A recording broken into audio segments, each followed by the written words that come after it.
اعوذ باللہ من الشیطان الرجیم، بسم اللہ الرحمن الرحیم۔ اللہ کا لاکھ لاکھ شکر ہے کہ ہم نے سورہ بقرہ کی پہلی 4 آیت مکمل کی ہیں۔ آج ہم انشاءاللہ 5ویں آیت کا لفظی ترجمہ کریں گے 6 آیت تک۔ تو آئیے شروع کرتے ہیں۔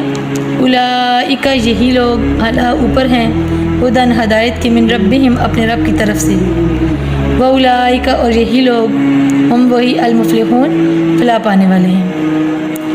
اب پیچھے جن لوگوں کا ذکر ہوا ہے قرآن پاک کے اندر کہ وہ اس کتاب کو اللہ رب العزت کی کتاب کو مانتے ہیں اور اس میں کسی قسم کا کوئی شک نہیں کرتے ہیں، اور وہ اللہ رب العزت نے اس میں ہدایت رکھی ہے کن کے لیے؟ جو پرہیزگار ہیں۔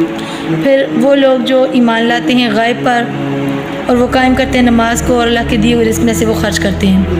پھر وہ لوگ جو اللہ کے نبی صلی اللہ علیہ وسلم پر یہ قرآن پاک نازل ہوا اس پر بھی یقین رکھتے ہیں، اور آپ صلی اللہ علیہ وسلم سے پہلے جن انبیاء پر تورات، زبور، انجیل نازل ہوئی ان پر بھی یقین رکھتے ہیں، اور ساتھ وہ آخرت کے دن کا یقین رکھتے ہیں۔ اب یہ سارا کام جو کرتے ہیں تو ان کے بارے میں یہ ذکر ہے کہ یہی لوگ ہیں اللہ رب العزت کی طرف سے ہدایت پر، اور یہی لوگ ہیں فلاح پانے والے۔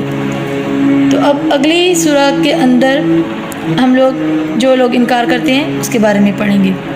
تو اس سورۃ البقرہ کے 3 حصے کر دیے گئے۔ پہلے حصے میں وہ لوگوں کا ذکر ہے جو فلاح پانے والے ہیں اور جو مومن لوگ ہیں، جو اللہ کی طرف سے ہدایت پانے والے ہیں۔ دوسری حصے میں جو انکار کرنے والے ہیں، جو کافر لوگ ہیں، ان کے بارے میں ذکر کیا گیا ہے، اور آخری اور تیسری حصے میں مشرکین لوگوں کا ذکر ہے۔